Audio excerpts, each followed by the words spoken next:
And that was definitely something I was naive about and had a misconception of. But if you get those steps right, and obviously the first one you said is fundamental pricing it right, and then follow on with everything we've just discussed, you've got a very good shot of getting a good deal. So I think it's about honesty, that's fundamental. And then another key focus for us is being market experts. As an agent, maximise the number of people who are going to see that property, because that will increase your chance of selling it. And so it's about creating that brand awareness, and that's been from marketing, social media and networking, I'd say. It's about having a detailed conversation about what they need as a client and tailoring the package and service that we offer to fit their needs. And to make it stand out even more, we do what's called a finishing touches service. But I think one thing that you really need to focus on when you're setting up on your own is relying on that network of people you already have. Well, Jack, nice to meet you. Lovely to meet you. Thank you for doing this. As I was preparing to do this podcast with you, I was trying to think about the questions I would want to ask you. And at first, to be honest, I found it a bit difficult. Because I was thinking, well, what could be interesting to ask someone who works in real estate? And then, as I was sat on my bed, I realized, actually, there's loads of business questions I wanna ask you about. But before we get into them, who is Jack? Yes, so yeah, I'm Jack. I have been an estate agent since I was 22, so fairly fresh out of university. Started the career in London, worked for a couple of companies there before moving out this way, and then did a bit of a stint working here around the Bath area as an estate agent, employed, before setting up Flower Property. And that's been set up for just over a year now. So in terms of the professional journey, that's Jack, and that takes us through to today. Well, that's a cool intro. So have you always worked in real estate? I had a little stint first year out of university working for a supermarket on their area manager program.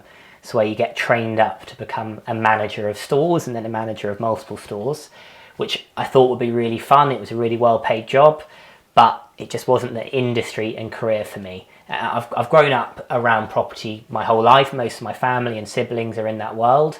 And I think when I left university, I resisted the urge to enter that world, but eventually fell into it and absolutely love it. And your university degree, what was it in? Something different again. So at university, I did politics and international relations up at the University of York. Something I think I never wanted to pursue as a career, but it was a subject area that I really liked. So it's something I was always interested in as a hobby and interest, but not something I wanted to pursue career-wise at all.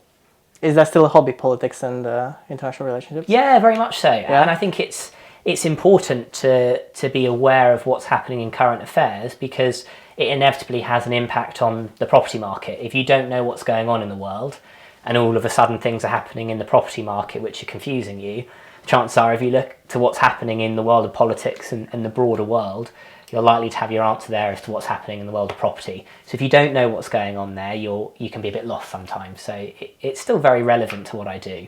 Okay, I see. So what happened? What changed that made you transition into real estate? Because you said you didn't really want to end up there, but then you got pulled in that direction. Yeah, I think I'm a little bit of a stubborn person sometimes. And when I was growing around mum and dad who are in this world, mum's a surveyor, dad's an architect, siblings who are all in the world of property, I thought I wanted to be different, even though I'd say deep down I always knew I was passionate about this world and it was something that always interested me. I was always asking my parents about what they were doing and asking them questions and wanting to learn. But I think I was a bit stubborn and thought I want to go and do something different. And it's only when I did that and went into a completely different world, the world of supermarkets and retail, that I discovered that actually my passion was what it always had been growing up, and that I needed to stop being stubborn and trying to be different and actually do what I loved. And I think that realisation of doing a job which I hated, quite frankly, and really, really didn't like, made me think, well, if you're going to be doing this for 40 years or more before you retire, it's got to be something you enjoy. And I knew that I enjoyed real estate, estate agency, the world of property, and that pulled me back to it, thinking, well, let's do something I know I love. Okay. You said you also worked for a maybe I'm wrong. You said you also worked for a real estate agency before you opened your own. Yes. So now that you've opened your own agency, what maybe misconceptions did you have before that have now turned to be true or false? Yeah, I think in terms of misconceptions, I think one of them is that people will come to you. You have this idea that, well, you know, if I'm charismatic and confident, the business will just walk through the door, because when you've worked for a corporate estate agency or a high street estate agency which already has that brand presence, and the fact that people know that it exists means that the business is always there. People will either call up or walk through the front door of that office and give you the business. And I think there was a part of me which is a little bit naive setting up on my own, which made me think, well, people really liked working with me when I was working at these companies. They enjoyed working with Jack. And so they'll just come and work with me when I set up on my own. And I think that definitely was a misconception, because the brand and the confidence in which that consumer has in that brand, the high street company, the corporate agency, is so important. That gets them through the door, not the individual. The company and the brand gets the person through the door, and then it's the individuals of those companies who win the business. But if you're not getting them through the door, you're not going to have any business. So I think at the start I relied on, well, people like me, so they're going to come to me, and that didn't happen. So I then had to scramble to work out, how do I generate the business? Where do I find the clients, and where do I start to make some money? And that was definitely something I was naive about and had a misconception of. So what have you done? Because you've gone into the business, you opened up your own real estate agency, Jack Flower Property. Yeah, or just Flower Property. Or just Flower Property, yes. okay. You've gone into that world, you've discovered that actually it was the brand that was getting people in, and then you were delivering the sale. What changes have you made so that you are now in a position where people actually walk through the door? Yeah, it's quite straightforward in describing it, but hard to do, and that is building your own brand. All these other companies, Savills, Knight Frank, they have a very strong brand which always gets clients coming to them and giving them their business. And so what we've been trying to do at Flower Property is to create our own brand which has a confidence and trust in it, which means that people will give us a call and trust us to sell or rent out their properties. And so it's been about creating a brand. So that's been working with copywriters to develop copy and text for adverts, to market the brand to potential consumers. It's been about cultivating a really good website where you've got good SEO to pull people through to your website when they're searching estate agents in Bath, creating a good social media profile which looks professional and creates trust, and making Flower Property a brand which people are aware of. Because when I started 14 months ago, not many people knew who I was, and nobody knew what the company was. If you say Flower Property, it was completely meaningless. And so it's about creating that brand awareness, and that's been from marketing, social media, and networking, I'd say. Meeting other people, going to networking events, putting your name, your face, and your brand out there so that people can actually know that you exist. Once they know you exist, you can then cultivate that trust, and then they'll come to you with their business. But you can't just rely on them coming to you if they don't know who you are. That sounds really straightforward. It is hard, I do agree. The podcast itself, right? I'm trying to create a brand for it. It is a hard thing to do. And you've said three things there. You've said marketing, you've said networking, and you've said social media. This is mostly social media. Marketing-wise, maybe a few posts on TikTok, Instagram, YouTube, and stuff like that, and advertising to other people, friends and family. And you also said networking. I'm not doing any networking for it yet, apart from probably the natural networking you and I are doing right now. The question I want to ask, though, which I'm really interested in, is, okay, you've gone down these three routes, and they have provided you with a personal brand, with a stronger image than when you first opened up the company. And you've built up this trust. How can I trust you, actually? Because I see many companies out there, not just in real estate property, but like many companies who are trying to raise their personal brands, right? Everyone's playing the same game. How do I trust you? Because like you said, Savills is because that's a real estate company, right? they have their own brand and they're trying to grow that brand as well. How do I know to trust you more than I trust them? Does that make any sense? It makes a lot of sense, and it's a really good question. It's one that we've thought about a lot, because if you don't have that trust, you won't win the business, so you have to build trust. I think that one of the core tenets that we've focused on to build that trust is honesty. Honesty really builds trust. If you're truly honest with your clients, and there's frankly no bullshit, which there's a lot of in the world of a estate agency, if you tell your client the truth, it might not be what they want to hear, but they will respect you more for that honesty, and they will build trust in you because of that. There are a lot of estate agents who will tell a client a price which is not achievable for that property to sell. Say it's worth £500,000 in terms of market value, they might say to that client it's worth £600,000 and we'll definitely sell it to you for that, even though that's never going to happen. Being honest will create that trust, even if it's what they don't want to hear. So if I come in and say, well, actually it's worth £500,000, here's the data and the comparables as to why it's worth this price, that builds trust. So I think it's about honesty. That's fundamental. If you can be honest, then people will begin to trust you. And then another key focus for us is being market experts. So if you just say, we're great, well, that doesn't mean anything. Everyone says they are. But if you can have the data to show how you sell homes more quickly, what you do differently that generates better results, if you can show that you have a detailed understanding of what's happening in the local property market. We do a weekly newsletter which goes out to clients saying, here's what's happening in the property market today, here's what's happening in the sales market today, here's a good investment opportunity. So by positioning yourself as a market expert, you're then going to build that trust, because people are seeing what's coming out from Flower Property and going, well, they know what they're talking about. They've got the data, they've got the honesty and integrity, and so they seem pretty trustworthy. And I think if you keep consistent with that messaging, it will resonate with people eventually. It takes time. That's why the consistency part is fundamental. And eventually they'll go, okay, well, they're not going to lie to me. They're not going to tell me something which isn't true. And I can know that it's not true.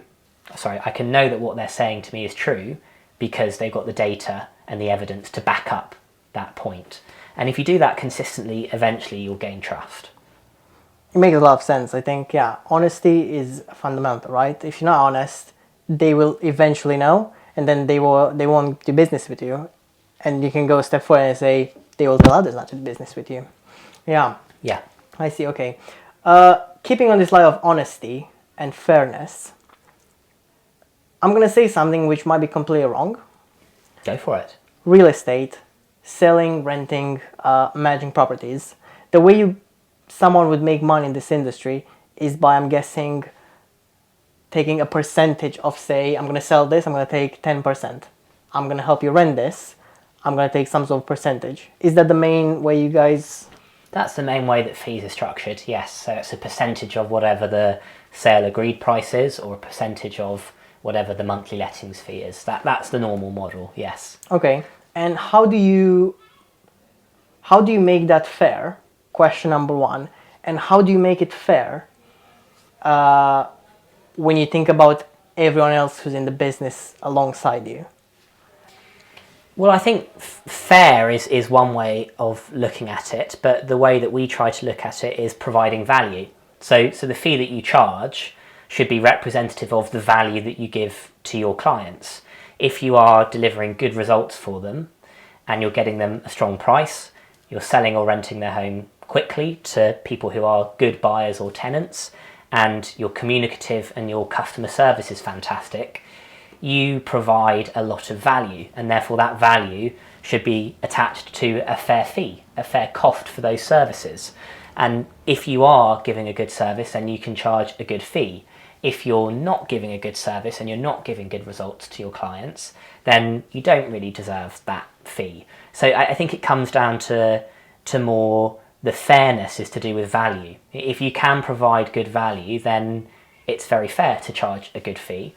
But if you're even charging a cheaper fee, but you don't give good value, you don't give good results to the clients, and you're not very good on a customer service front, then it's probably unfair, the fee that you're charging, even if it's less than the competition. And there's a lot of agents in Bath, and what I've noticed is across the country who say fees in my area are more difficult. People are more price sensitive to the fees that we pay here, so we have to be more competitive on pricing. Everywhere you go, they say that. They say, oh, well, people will always go for the cheapest fee in my town, and therefore we have to be the cheapest as well. But I've worked in lots of different places, Wiltshire, Somerset, Bath, London, and everyone always thinks it's especially difficult where they live. It's not the case. I think it comes down more to you as an agent proving to that client that you can give the value that you're charging. And if you can give the value that you're charging, they will pay it. And that's what we've experienced here in Bath, and that's what I've experienced in other marketplaces as well. So fundamentally, if you can show that you give value, then the fee that people will pay you will be representative of that value that you give them. I see, I understand. Tell me this. So you said, I think you said three things, but I can only recall two of them. Okay. So one of them you said pricing the property correctly. Yep. The second one was how fast you sell. Was there a third one? Customer service. Customer service. Okay, say you've got good customer service, and say you're able to look at the property and assess a fair price for it, in case you want to sell it. Yeah. How do you sell it quickly? Great question. So yeah, there's a few things we do, and that is where the marketing becomes very, very important. So, we say that you really have to capitalize on those first 2 weeks. If you get those first 2 weeks of the marketing process right, inevitably you will sell, or you'll at least get a lot of interest and hopefully get some offers in. And so it comes down to presentation and marketing. So we get high quality professional marketing done, which is a full package that includes photography, video tour, drone photography, detailed floor plans, so that you're really presenting the property in the best way possible. There's a lot of stock on the market right now, so you need to stand out from the crowd. And to make it stand out even more, we do what's called a finishing touches service. So we work with a couple of different home stagers, so interior designers essentially, but specifically for property marketing. They'll come into the property before, and if there's a really cluttered room that you have, which has got a load of rubbish in, they'll move that out so that when we photograph the room, it's looking as presentable as possible. They bring in fresh flowers, they lay the table, they really make the property stand out from the crowd. And so that's what we get done with the home stagers, if the property is already lived in. If the property is vacant, we can get it fully staged. So an empty home is very difficult for people to understand where they'd put the furniture, how they'd visualise and use the space. So we'll actually get those home stagers to put furniture into the property so that people can understand the space more. I think if you get those home stagers in to make the property look fantastic, and then really high quality professional marketing to show off that home, you're off to a good start.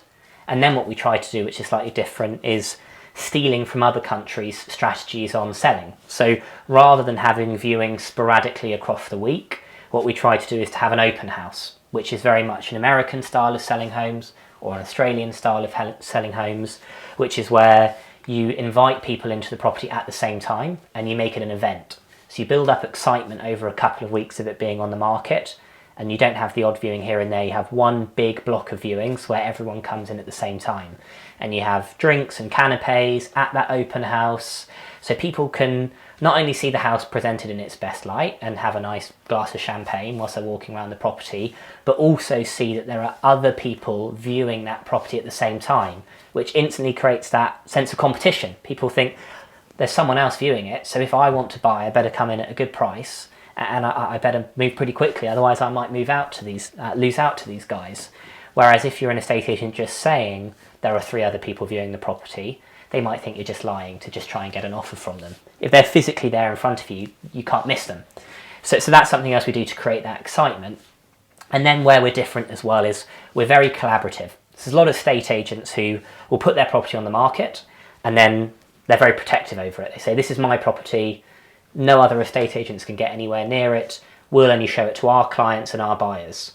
Well, I think that limits the pool of potential buyers for it. You want to, as an agent, maximise the number of people who are going to see that property, because that will increase your chance of selling it. So we share the details of all of our properties with other estate agents, other independent agents, at that open house, we'll invite those agents to the property, and if they have any buyers, they can bring them to that open house as well, and then we'll split the fee with them because they brought a buyer, so they obviously deserve to get some of the reward of selling that home. And so that is then maximising that pool of buyers which you're advertising your property to, and therefore increasing the chance of getting that sale. So I think you can never guarantee a sale, and it is a more challenging market right now, so these steps don't guarantee selling the property. But if you get those steps right, and obviously the first one you said is fundamental pricing it right, and then follow on with everything we've just discussed, you've got a very good shot of getting a good deal. What else can you do so you can increase the speed?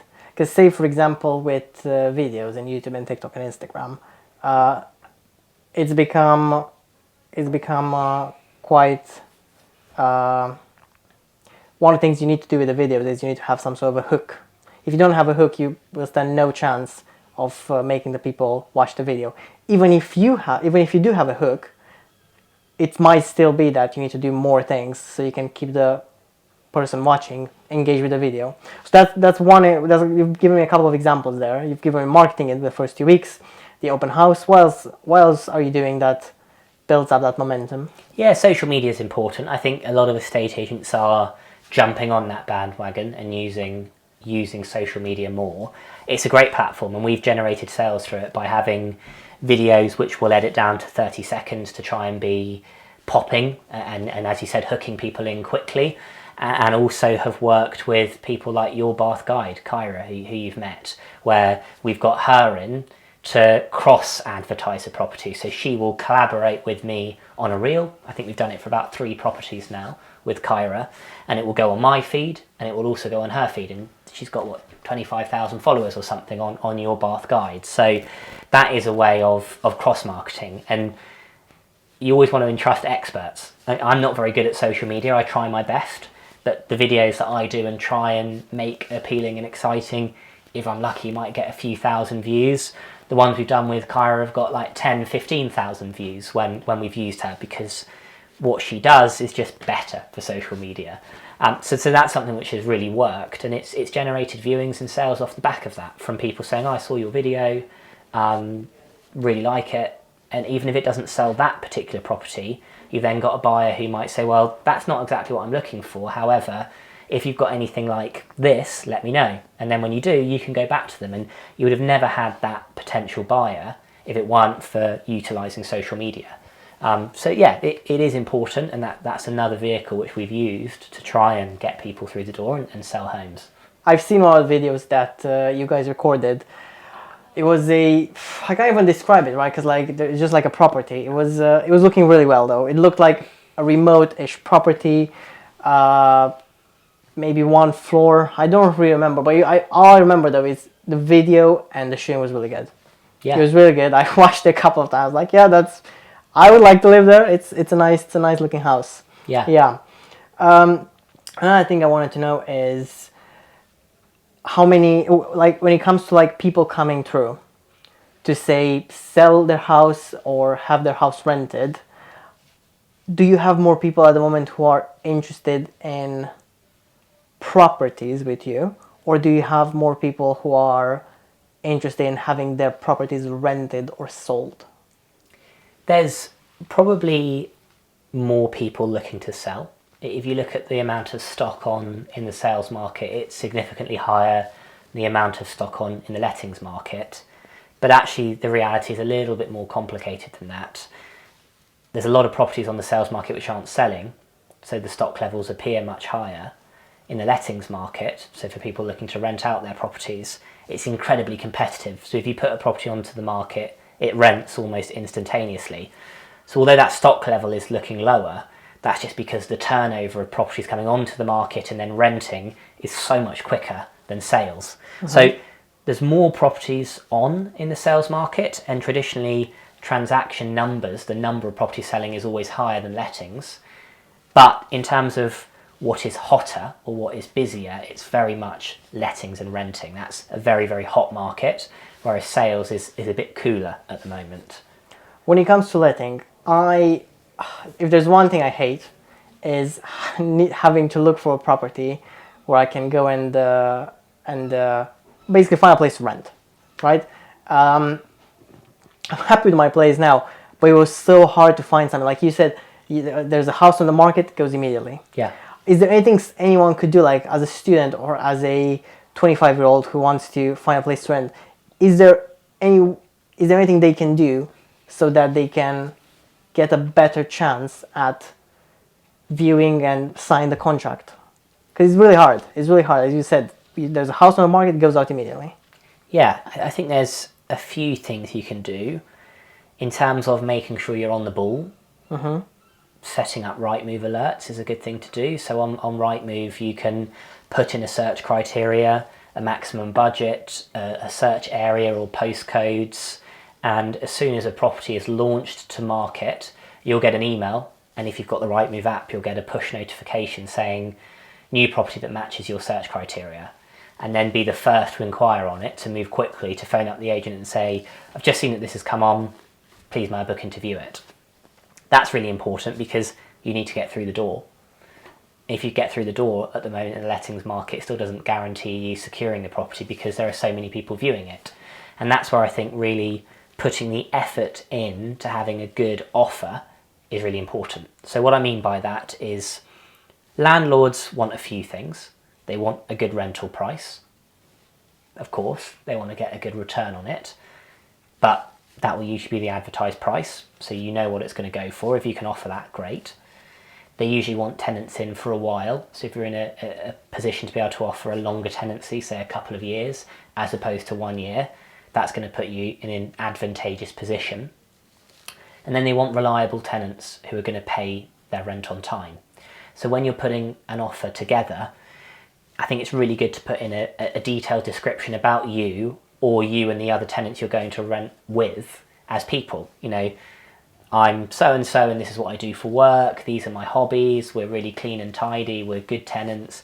If you can sell yourselves as well as offer a good price and say that you're going to rent the property for a long time, you've got a much better chance of the landlord looking through that offer and going, yeah, these guys sound really good, I'll go for them, as opposed to someone who's just put their name, their job, and the offer price and the start date. So I think if you can sell yourselves as well, once you've managed to get through the door by acting quickly, by having those Rightmove alerts and being ready to go, the better the chance you've got of actually securing the property. It is difficult and it's not easy, but those are probably some of the steps you can take which might help. Say you're a student, say you and your friends create that description and you send it across. Yeah. What else can a student do? Because a student might only want a 1-year tenancy for obvious reasons sometimes. With students it's different. Yeah. Because students usually rent student properties and landlords are renting to students, and so they know that it's going to be a shorter time frame. So that's where I think it comes down to organisation, because I as a letting agent will speak to the landlord and say, look, you know, because you'll usually need a guarantor as well if you're a student. So you need to have someone who is going to guarantee the rent because you're not earning anything as students.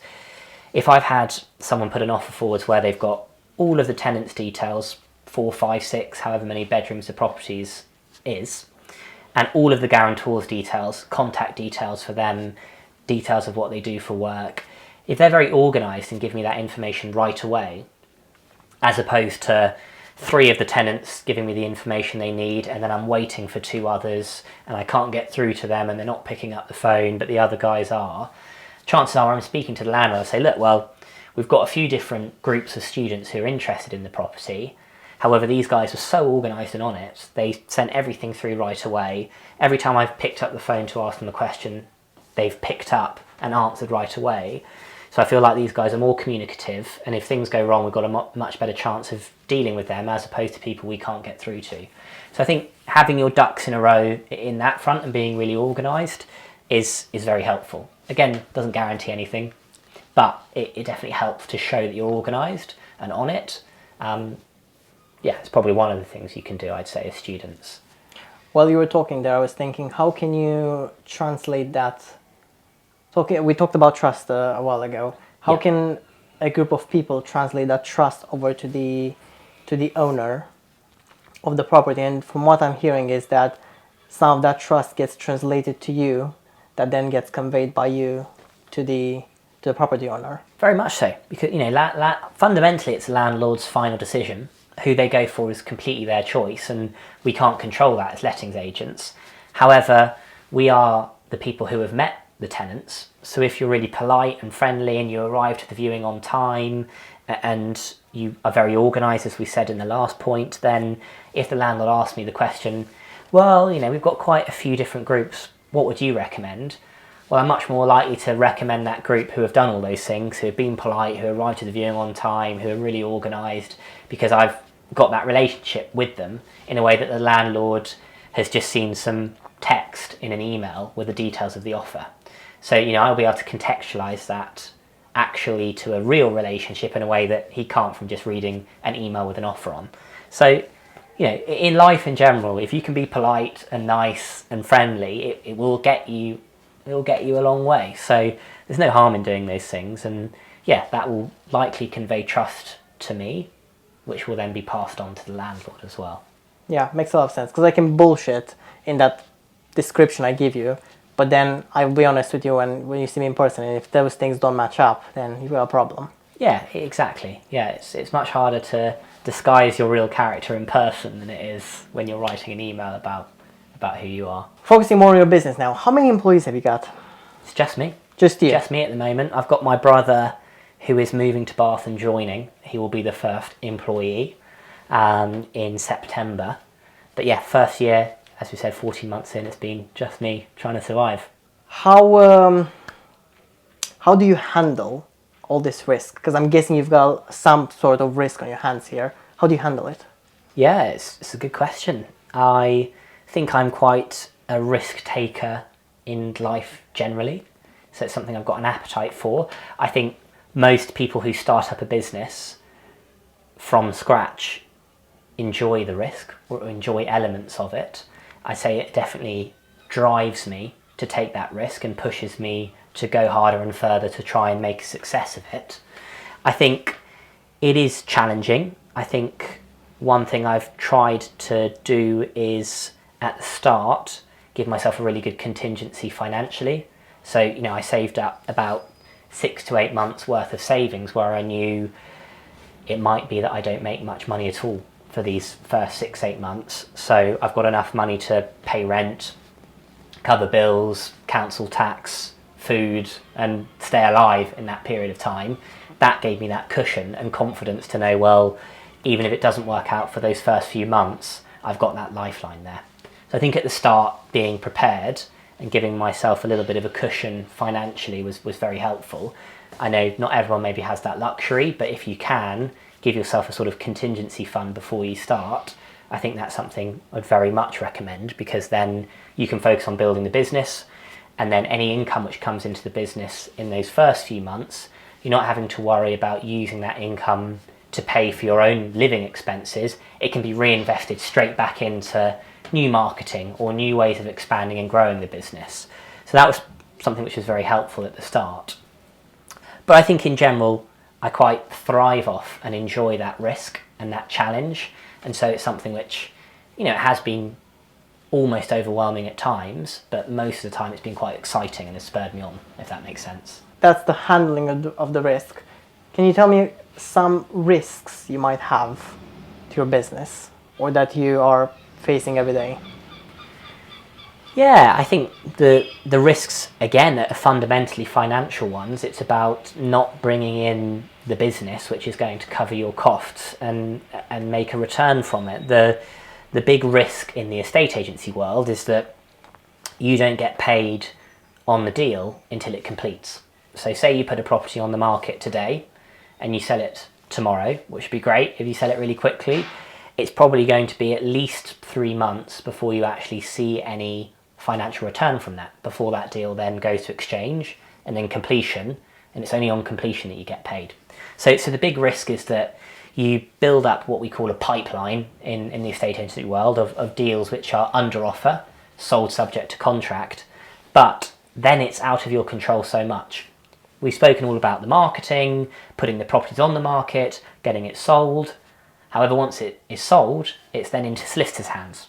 and it's solicitors who deal with the conveyancing process and handle that journey from the sale agreed to exchange and completion. And so then so much is out of your control, and a buyer or a seller can pull out at any time. The solicitor might not be very good and might miss things or might not get the deal done, and they might delay it to a point where then the seller or buyer has to pull out because the process has been delayed. So you can chase up, you can be proactive, you can keep on top of things, but it's a frightening world in terms of risk where you're not in control of that deal anymore. You're in control to an extent, but not as much as I would like. So you're very much in control at the start to getting it sold, but then you lose a lot of control. And so there's a lot of risk there where deals can fall through. And that's difficult to predict from a cash flow perspective. You might have £50,000 in the pipeline, but if 2 or 3 deals fall through, that might drop down to 25,000 all of a sudden. And so the amount of money you're expecting to earn drops by half, and it's kind of out of your control. So that is a big risk, and that's something which is very hard to control in the world of estate agency. Yeah, I can absolutely see that. How did you get, because you talked about your emergency fund for 6-7 months. How did you, tell me about the moment you got your first client. How did you get your first client? And then how did you then take that and continue with the second, third, fourth, and fifth client? Because it's only after a couple of clients you then start probably becoming a bit more comfortable with the process, with the business, with how it works, and then start realizing, okay, this is actually taking off a bit. Yeah, so a few things. One, the first client I had was in lettings, so we do sales and lettings. And in lettings, this was someone who knew me when I worked at my previous company and had found out from the fact that I put onto social media and put out that I'd set up on my own that I'd started my own business. And they then phoned me up and said, look, you know, the tenancy at the place that you've been looking after at the previous company is coming to renewal. We really like you and want to give you a shot. So that was because I had an existing relationship with them, which was really lucky. So always keeping in touch with people is good because you never know when they're going to come back and see what you're up to and use you. And then the first few after that was family and friends. So a neighbour, I was living in Frome before I moved to Bath earlier this year. A neighbour was selling and knew that I'd started on my own, and so said, I can see that you're an estate agent, do you want to sell mine? So that was just purely by virtue of the fact they lived next door. My parents live in Bath and they were moving houses, so they gave me the shot, thankfully. I'd be a bit upset if my parents didn't choose me as their estate agent.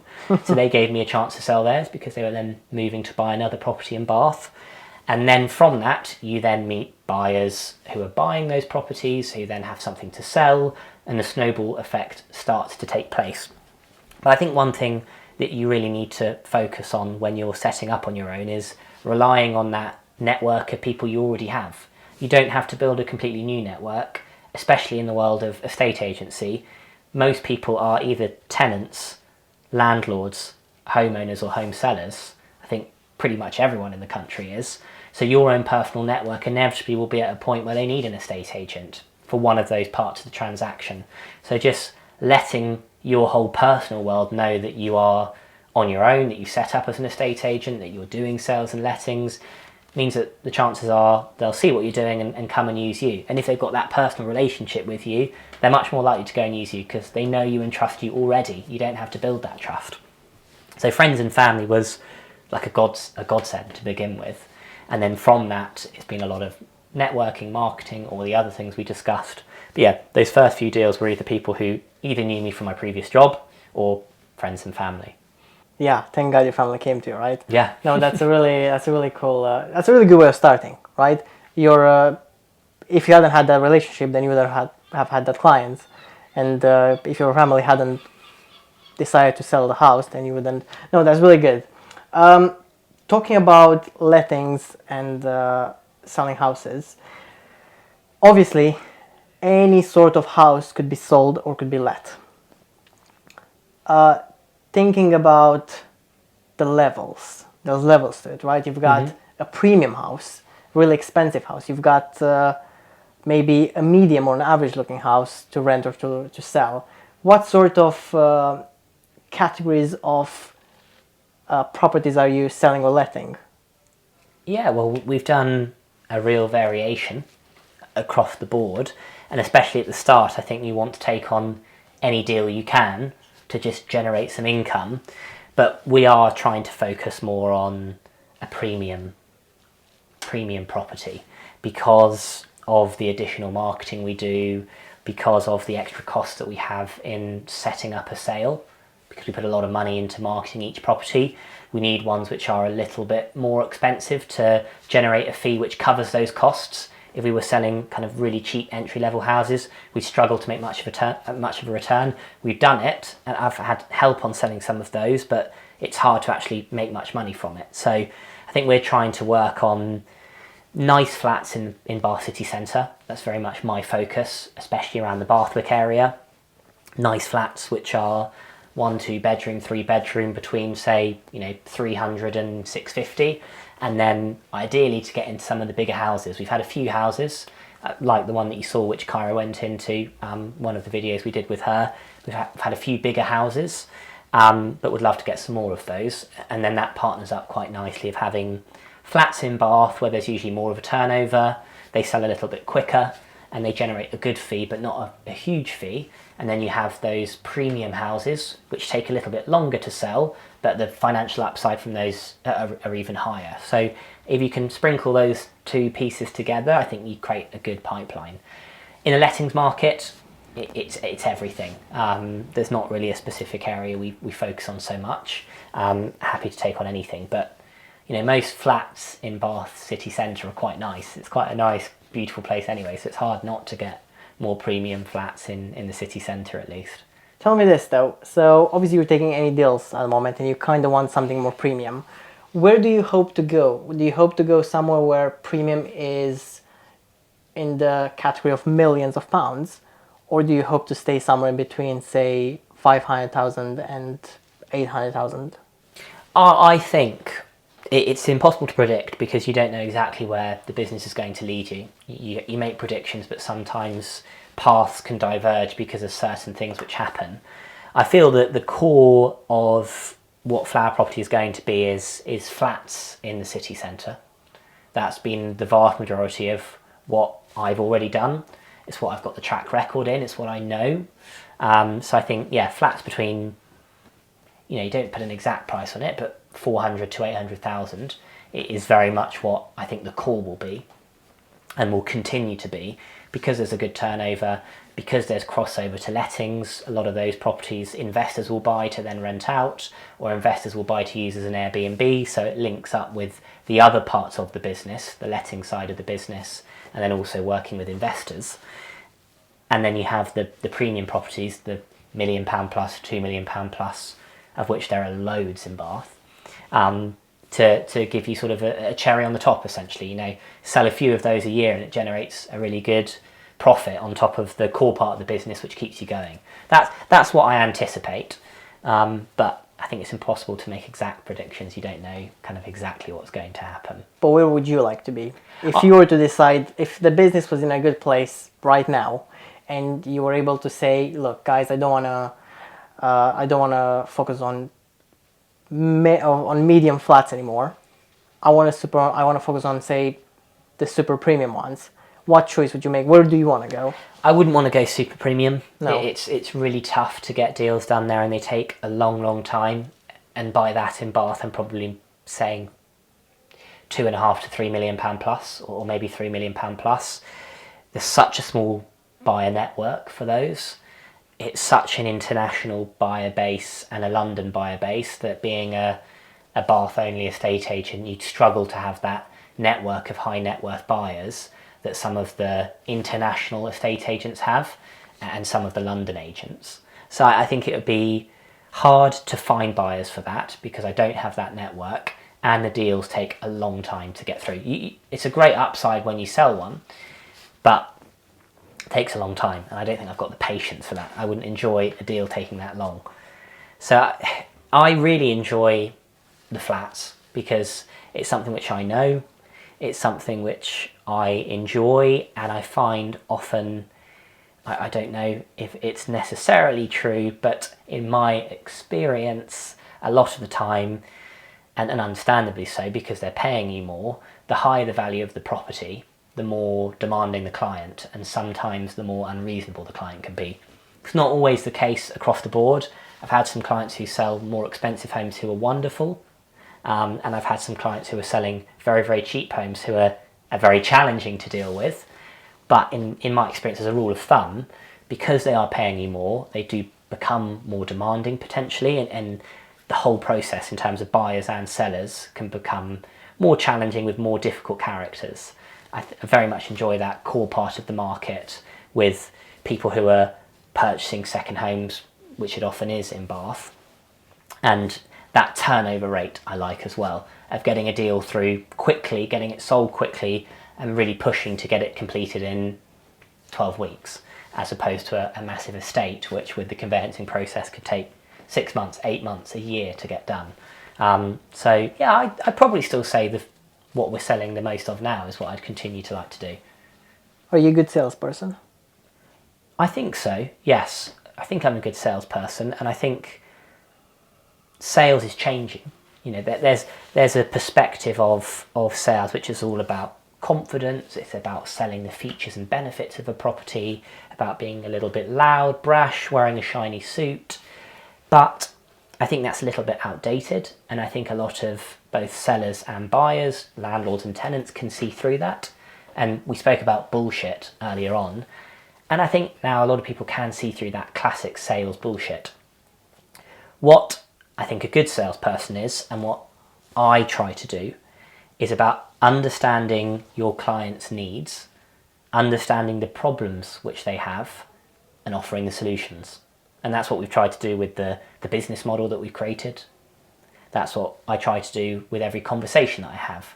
So when I have a conversation with a potential seller or a potential landlord, being a good salesperson isn't about telling them how fantastic Flower Property is, what a great person I am, how brilliant I am at selling homes.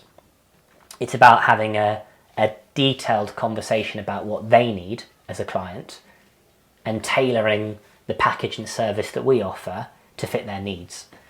That's a good salesperson, and I like to think that I'm a good listener. And if you're a good listener and you can ask good questions, you can be a good salesperson. And that is what sales is and what it should be, rather than the old school interpretation of sales, which is all about confidence and being loud. So yeah, I think I am a good salesperson because I focus on those things rather than the stereotype of what a good salesperson is. So if someone was to come and work with you, that's what you would be looking for in that person? Definitely, yeah. I would want someone who is curious, someone who wants to learn, and I think if you can have, and is empathetic, those things are crucial. You know, a lot of people think, well, with a salesperson, you just want someone who's really confident, who's just going to never give up and actually doesn't care. You know, they don't care if they get a no, they just keep fighting and keep fighting. I disagree with that. I think actually having an empathy and an understanding of your clients is going to lead you to better results because you actually listen and care about delivering those results for them. So you want someone who's empathetic, and you want someone who's curious, because if they're not curious, they're not going to learn intimately about what your client needs and deliver the solution for it. They'll try and ram something down that client's throat which they think that person needs. You should never think you know better than your client. You should listen to your client because they will tell you what they want, and then you can deliver that service to them off the back of what they've told you. If you go in thinking you know what they want, often there'll be friction because you haven't listened to them. You're telling them one thing, they want something different, neither party is listening to the other, and nothing happens. So yeah, I would want someone who is curious, who asks good questions, who is empathetic. If you have those characteristics, I think you can be a good salesperson. Say you want to hire someone. Yeah. What would that interview look like? How do you find if they are sincere? How do you find that they're curious, and how do you find that they are asking good questions? Yeah, that's a really good question. It's something which probably at some point in the next year, I trust my brother enough not to have that interview. I know that he'll do a good job because I've known him for 27 years of my life. However, with someone else who you've not met before, you've got to get that process right. And I think, again, it's about asking them questions and learning about them, but seeing if they've got the same curiosity and interest in learning about Flower Property, myself and the company. I think in that interview process, if it's just you asking them questions and them showing no interest in you or the business, and when you open it up to them asking any questions to you, they've got nothing to ask. The focus is very much on the self there, and that individual probably isn't the right person because they're not showing that care towards others around them and that desire and curiosity to understand other people around them. So I think if I was having that interview, I don't know if I'd do it in a traditional interview in an office sense. Probably better to have it like what we're having in a cafe over a coffee and having a conversation as opposed to asking questions. And I think if you have a natural conversation, you'll soon understand if that person is, as we said, empathetic, is curious, if they want to learn, if they want to ask questions. If they don't, and they think that they just know better, that they know how to do things and they're going to tell you how they do things and not ask you anything, then they're probably not the right person. I've done a few interviews when I've worked at previous companies before, but often you're given a template and they want you to interview in a certain way. So it's nice in the future to have that freedom when we do it. But it will be a bit of a minefield because it's not something that I've done before. As you said, I've got my brother joining, but no one else has joined. So it will be a scary process, but I mean, we'll try and get it right. If someone was to come to you and say, hey, you don't have to pay me, I just want to work alongside you for like a week or so, what would you say? I think that'd be great. Yeah, I'd absolutely love that if someone wanted to come and shadow and just follow the process and see what the day-to-day is like for me, what it's like to go on viewings, what it's like to pitch for business and do market appraisals. I'd absolutely love that. I think that if we're talking about showing that curiosity and that desire to learn, that's very much what that would indicate to me. And I think that'd be great.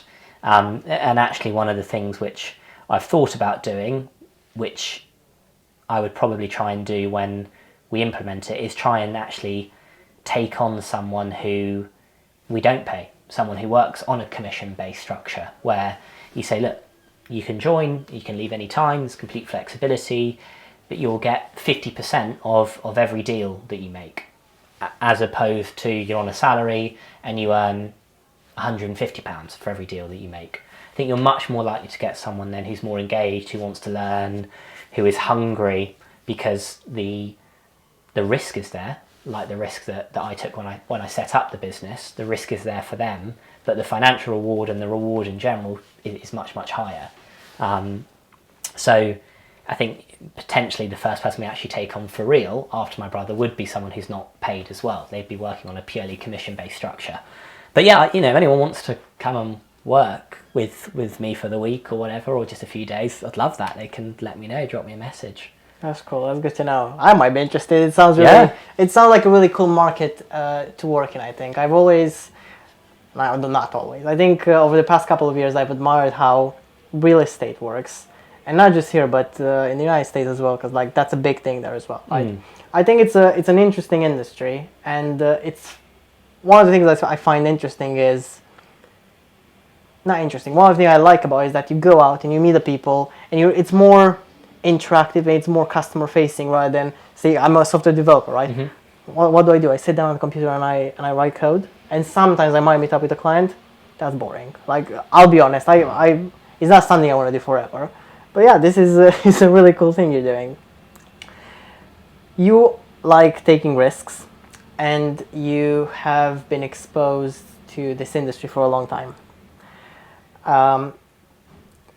What experiences do you think in your childhood made you perfect for this job now, apart from being exposed?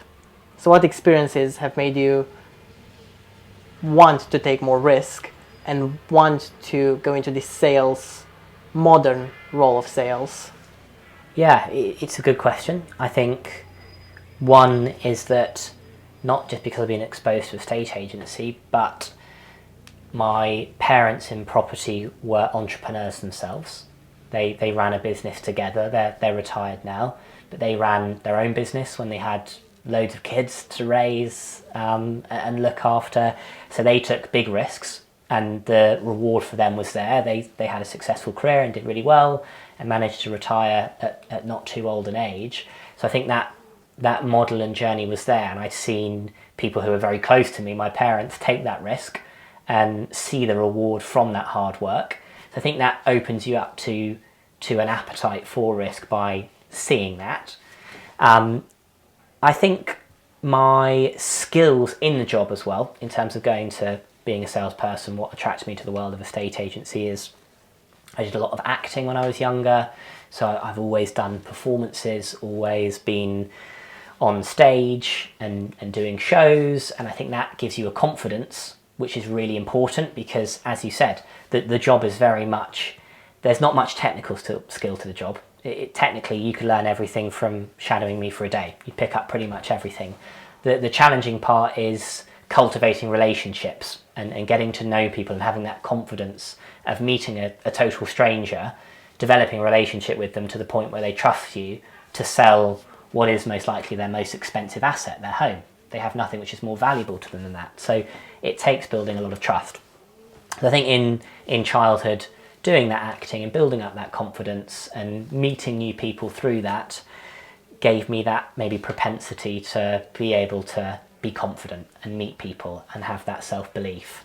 But in terms of the risk part of the question, at least, I think it's very much seeing parents who have taken that risk themselves and have had the reward from it.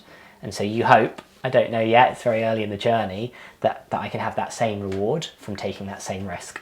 I hope you do. I hope you do. Thank you. Because it's a really cool thing to go on your own and do this, create a business and then make something out of it. So yeah, good luck with it, absolutely. Thank you. When it comes to buying a house, Yeah.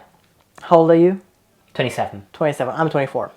And I look around and some of my friends, not all of them, just a small amount of them, a small number, they are thinking about buying a house. And I'm looking around and you are 27, you've got your own business, and I'm 24. And I know for myself at least, I know for a fact I'm not going to buy a house. I'm going to rent for as much as possible, for as long as possible, because it doesn't make sense, I think, for me. And I would like to say so for the younger generation. Why would you buy a house? Like, there's so many things you could do, so many better ways to spend your money, and so many experiences you could have. Why would you buy a house? So what do you think, working in this industry, do you think, is it advisable, you think, for a young person, 20, 25, 26, 27, 28, to buy houses? I think so, yeah. Okay. I would very, very strongly advise, if you can, buy, the if you can part being stressed massively because a lot of people are working, young people, and they can't afford to buy. I've now bought my first flat in Bath. However, there's no way that I could have done it without support from parents. You know, they help with the deposit, with buying it, and if I didn't have that support, who knows, it might be next year that I'd actually be able to afford to buy when it could be in 5 years' time. So that's definitely a precursor. If you can, that's a big stress part because a lot of people can't, and that's not your fault. It's just that house prices are very, very expensive. If you can buy a house, I so strongly advise doing it because I think it's such a fantastic asset class to own. So you own your own house in your own name, no capital gains tax, so you can own that asset for 50 years and you purchase it for £250,000 and you sell it for £1 million in 50 years' time, and there would be £750,000 of capital gains tax if it was any other asset class, but you're completely protected from that if it's your own home that you live in. So you can make a lot of money by holding that asset without paying capital gains tax. It's also one of the only assets which reliably increases in value. We have blips, but if you look at the last 50 years of the housing market, the upwards trajectory is always there. And as far as I can see, it will continue in that trajectory. Yes, there'll be blips, but if you're able to hold a property for at least 5 years, you should at least make your money back, if not make a healthy profit. And so it's a safe asset class to own. If it's your only home and you live in it, you won't have to pay capital gains tax. You can add value by renovating, putting in new kitchens, new bathrooms, and make a return that way. And it's one of, well, it is really the only asset class really that you can live in. You know, so you can invest all your money into a house, but actually you get to reap the rewards and the benefits of living in it. Whereas if you invest your £50,000 deposit in stocks and shares, yes, you might get 8% per year or something, if whatever your return is on the US stock exchange index linked fund, you might get 8% a year. I think that's been the return with that. Properties maybe 4 or 5%, so it's a little bit lower. But you don't get to live in your stocks and shares. You can't live in it and have an enjoyment of it. If you own that house, you can reap that financial reward and live in it and build a home and make memories. And yeah, I recommend it so highly if you can, and the sooner the better, because it will go up in value. So the cheapest time you can probably buy it is now, and hold on to it for as long as possible, and it's going to go up in value and you'll make a return on it. I work with a lot of landlords, and I respect that. I think it's a great income earner for landlords, but money paid off on your mortgage is paying for your future. You're paying off your debt that you have on the property, the mortgage, which is then going towards your ownership of that. And eventually, if you pay month by month for your 25 years, you'll own it completely without any mortgage. Whereas you could live in a rental property for 25 years and you've just had 25 years of outgoings in rent and it's gone. You're never getting that money back. Whereas when you're paying off a mortgage, you will. So, enjoy yourself, whatever you want to do, whoever you are, respect it, enjoy your life. But I'm obviously bound to recommend buying properties because it's the industry that I'm in. But I so strongly recommend it. I think it's such a good thing to do, and it's such a safe thing to do, and it has pretty good financial returns in the long run. I see that. I agree with every single point you've made. I agree. I definitely want to do this whole thing again with you because I've got some questions there about you can buy it. I'm thinking it might be more beneficial. I don't know how I would do it. I've seen strategies on how you could do it, where you can buy a house and then rent it out, and then you can make some money off of that. But not necessarily live in it because you're renting it out. So I guess there's some more options there. But yeah, you've got some good points on this. But definitely, I want to meet up with you again to discuss more ways. Because buying is one thing if you're gonna live in it, but I'm interested to see what are the other options there once you buy it. Because one of them is living in it. What are the other options? But for now, now that's we're at the end of the podcast. Final question for you. 27. What do you want your success story to be? What do you want from life? You've got a long way to go. What do you want? You've opened up your business with a why behind it. What do you want to do in your future? Not just with your business, but with yourself. Yeah, no, I like that question. That's obviously what we're doing this for, isn't it? Is to build a future. And I think for me, what I'd like is to do flower property for 15 years, something like that, to take me to maybe early 40s and have grown it to a point where either it's making enough money so that I can step back and have a passive income come from it and have other people manage the business, or walk away completely and sell it and be able to try something new into my 40s. In terms of passions that I have in life, I really, really like writing, but I just don't have the time, firstly, at the moment, and I don't have the funds to fund myself to try and write things. I'd love to be able to build up flower property to a point where it makes enough money where I don't have to worry about finances, of paying the mortgage, of hopefully when I've got kids in the future looking after kids, and then can focus on other hobbies like writing. So I think 10-15 years of flower property to then hopefully be able to have a nice home, family, all covered for, and then focus on writing and maybe try and write a novel or write a screenplay. And even if that doesn't work out, then maybe try and pivot into a new business.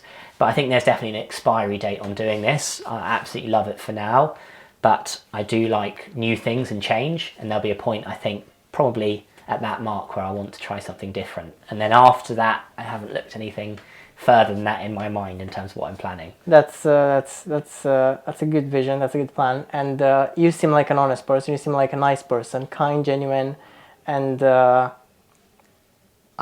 want to say you've got a bright future. Thank you for this. Have you got any questions for me? I suppose my question for you is, you're building a brand as well. It is what you're trying to do. And you said you started in March, right? and this is what I try to ask all business owners or creators or people who have brands, what have you found in your time have been the most successful things to raise the profile of that brand and build on it? I think it's meeting with people. That has been really, really good for me. One of the reasons I wanted to do this podcast was to meet with people, and learn about them, but also see if there's any opportunities there. So far I've met some great people, including you now as well. And for example, from our conversation, it makes me think, oh, maybe I could shadow you for like a day or two or a week or so. Something like that would be really cool. In terms of like what I've seen work to raise the brand itself, I think consistency is one of them. Being consistent with how often you do your podcast, where you post, how you post. I think that's definitely something that if you do it correctly, you can see some success in there. One of the things I'm trying to work on at the moment is I need to stop and figure out how I can make it a bit better. Because one side to it is obviously the recording and sitting down and chatting with people like you, which is great. But there's another side to it, which is the editing and the marketing, which is what we talked about earlier, the social media marketing and networking. Yeah. I think I need to create a plan for that marketing of it.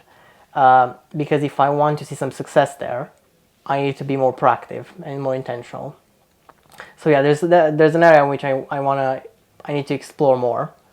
And equally, the people's area, the networking area, which is what we're doing now, has been really rewarding in finding out how other people have got to do what is they're doing now, which is what the podcast is about. And tremendous journey you've had, and all the people I've had on so far. Does that answer your question? Yeah. Yeah, I think it's good. I think that's, the universal thing I hear is that there's no secret sauce or ingredient. People like to think that there's this kind of magic thing you can do which will then result in success. It's not. It's just showing up, isn't it? It's just showing up and being consistent. And if you're consistently doing the right things, eventually there will be that return. It's just having patience with it. Yeah, absolutely. And I think that if there's one thing I hate is lately I've been realizing that not everyone wants to work, and that's fine, but like people complain about doing the work and not showing up, and then they have this expectation of like, right, I'm entitled to this salary, or I'm entitled to this job or to this position, but they don't want to put the work in.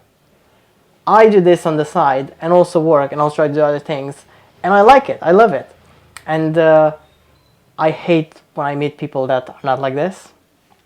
You're not like this. I can see, I've seen your posts on Instagram, I see the newsletters, the ones that I have access to. You're putting in the work, and I 100% respect that. Thank you very much. Now, I send you a message, if you're vegetarian or if you've got any allergies, and you said no, you don't eat anything. This is my favorite chocolate bar. Okay, great. It's a dark chocolate. It's a dark chocolate bar I discovered in Romania not so long ago, and it's not Romanian. Some people have told me that they can find in Hungary. They also have it in Bulgaria. Don't know where it's from, but it's my favorite one, and I hope you like it. And this is my gift for you for now. Sure I will. Thank you very much. Thank you so much, Jack. Thanks. Cheers. Thanks for having me. Cheers.